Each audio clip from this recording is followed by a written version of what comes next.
Becky Lynch's involvement with the creative aspect of the WWE Raw Women's division goes back years and is responsible for a number of new champions, championship reigns, feuds, as well as one potential call-up which she was involved in making happen after a request backstage.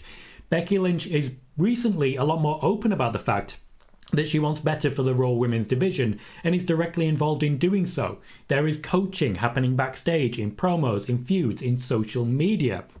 I thought I'd dive into this and go into a lot more detail as to who Becky Lynch has specifically requested feuds with, who has directly benefited and how, including champions and, as I mentioned, call-ups, and a lot more as regards Becky Lynch's current involvement for the creative side of WWE Raw.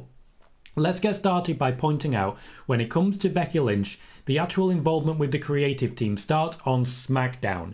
It starts with a SmackDown Women's Championship reign after she became The Man. In many ways, it starts with Shawn Michaels and the filming of the Marine movie, which featured Becky Lynch.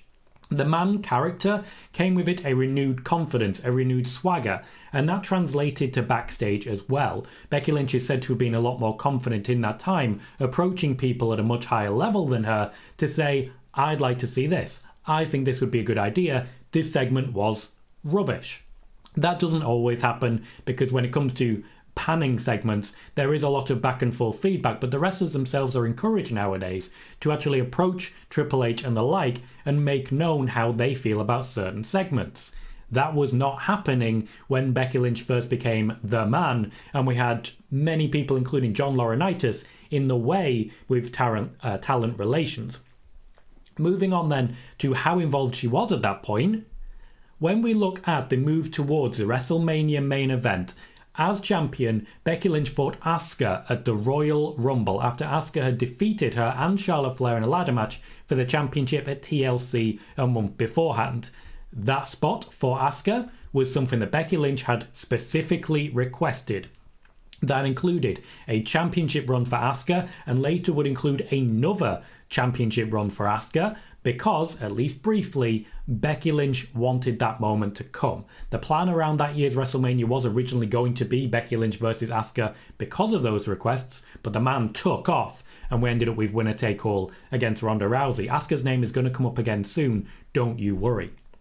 Later, upon leaving the WWE to take care of her pregnancy and spend time with the family, etc., and basically just go on maternity leave, she specifically requested two things. Firstly, at that year's WrestleMania, before finding out that she was pregnant, she had requested a loss to Shayna Baszler, ensuring Shayna Baszler would be 1, called up, and 2, a Raw Women's Champion. This one did not come about. Not all of these things happened as she requested them, but it did lead to a big moment for Shayna Baszler and a match at WrestleMania. If there'd been fans, maybe it would have been different as well. Shortly afterwards, after a Money in the Bank ladder match won by Asuka, because of the push that had previously been given to Asuka, there is an argument to be made that because of Becky Lynch, Asuka got a second championship reign as the Raw Women's Champion. This would lead to many matches, including against Sasha Banks and Bayley at SummerSlam, Payback, etc. for Asuka as she held the fort until Becky Lynch was a little closer to returning. To my knowledge, there was no involvement from Becky Lynch in the rise of Bianca Belair. She wasn't there at that time, though she was in contact and stating who she would like to work with. Bianca Belair's name, I'm sure, did come up, but I haven't personally heard anything about it, so I can't say as regards that.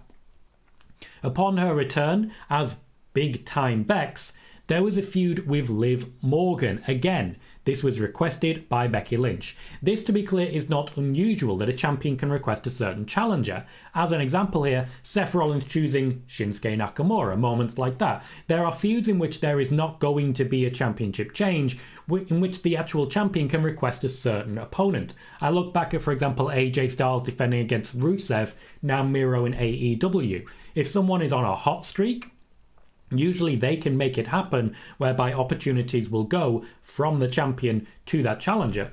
There are also times in the past, for example, Brock Lesnar at Survivor Series, after his first championship run, choosing specifically The Big Show to beat him for the championship, despite the fact that Kurt Angle was to be his opponent at the following WrestleMania.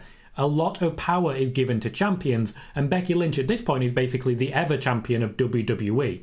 Thankfully, she uses her power with great responsibility. Liv Morgan didn't just have a great feud.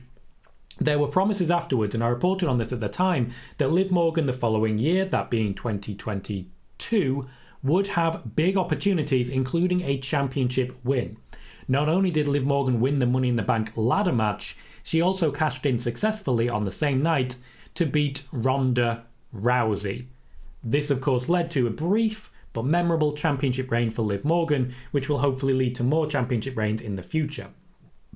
Once again, the success of the feud with Becky Lynch changed a lot of opinions backstage and made a lot of people take notice of the fact that, hey, here's Liv Morgan, a great competitor worthy of our time and attention. Becky Lynch drew the eye, Liv Morgan took it from there and earned her spot. As regards the call-up that I mentioned at the beginning of the video, this is as regards Rhea Ripley. Rhea Ripley made huge strides in the time between arriving on NXT and arriving on the main roster, to the point where the WWE eventually said, I'm just going to get out of her way and bring her straight up. Shortly after joining NXT from NXT UK, Becky Lynch made an appearance at the Performance Center to further her feud with Charlotte Flair. Rhea Ripley was there at the time and used the opportunity to start a social media or Twitter war with Becky Lynch. The concept of a Twitter war sounds kind of ridiculous in the world of wrestling, and yet Becky Lynch wanted a feud with Rhea Ripley because Rhea Ripley had not only successfully gotten her attention, but she'd also successfully impressed the man and got the attention of the fans in doing so. This sped her call-up to a point where we later would get Charlotte Flair versus Rhea Ripley. Charlotte Flair also responsible for asking for a feud for Rhea Ripley, so we also have to put her over in this moment as well. More on Charlotte Flair to come. This has created a number of opportunities, including the feud that will eventually come, because Becky Lynch versus Rhea Ripley has been mentioned for this year's upcoming WrestleMania, next year's I should say, WrestleMania, as a potential Raw Women's Championship feud that I can definitely see happening, or at least the Women's World Heavyweight, I believe I'm supposed to call it. Women's World is Raw, Women's WWE SmackDown, right? Let me know if I'm wrong in the comments. Now, when it comes to the actual role in the creative team, Becky Lynch is not on the creative team, but she is involved in the same manner of a Daniel Bryan before he left, or a Bryan Danielson in AEW, two different people doing very similar jobs, who also wrestle in very similar styles. Similar to an Edge who was pitching creative for himself, and the creative team were rolling with it. Sometimes it's very useful to have brand new voices coming in and making that claim and saying, we need to do this, we need to do that. It also, in my opinion, drastically improves the storytelling for the women when women are involved in the writing of it. When Triple H first took over, there was an active push, and there still is, for more women in the creative room to suggest ideas and to suggest tweaks to the scripting. This is something that Becky Lynch has been a lot more involved in. She's pitching creative are taking it from there, but Becky Lynch has also provided coaching when it comes to promos and social media on the women coming through. There's a number of other women doing so. For example, I mentioned Rhea Ripley earlier, who is giving guidance on social media because she's very, very good at it. Very, very good at it. There's a couple of more people I want to speak about, two of which are horsewomen, but I think I'll also mention Bayley and just round out the collection. There's a number of women backstage, particularly horsewomen, who've made a point of ensuring that they are trying to create opportunities for other women. The most valuable women to come through this entire company, and yes, I include Stephanie McMahon, has been the horsewomen, not just for themselves, but for the doors they knock down and the generations after them that they are directly benefiting. We know what happened with Sasha Banks and Naomi, where they got to a point where they simply weren't able to keep having the same fight. They were blocked from actually communicating with upper level management about what they wanted to see in the women's division.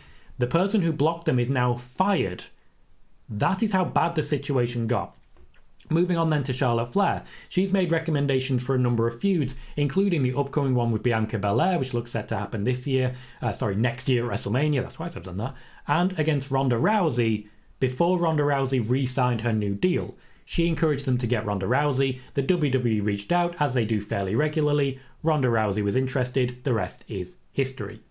We also then have to put over Bayley, quite rightly, because she's putting over Damage Control, Io Sky as a part of that as a champion at the moment. Shotzi, she also put over Bianca Belair in the build to what is now pure star power in Bianca Belair. So Becky Lynch is one of many women who are doing a lot for the other women right now, but Becky Lynch is the one openly putting her heart on her chest and saying we need to change, and Becky Lynch is the one who's been doing it since at the earliest, at least 2018. 5 years minimum that there are reports of Becky Lynch taking a lead with creative and creating opportunities. Let me know in the comments what you think of that, and be sure to subscribe for more news as it comes.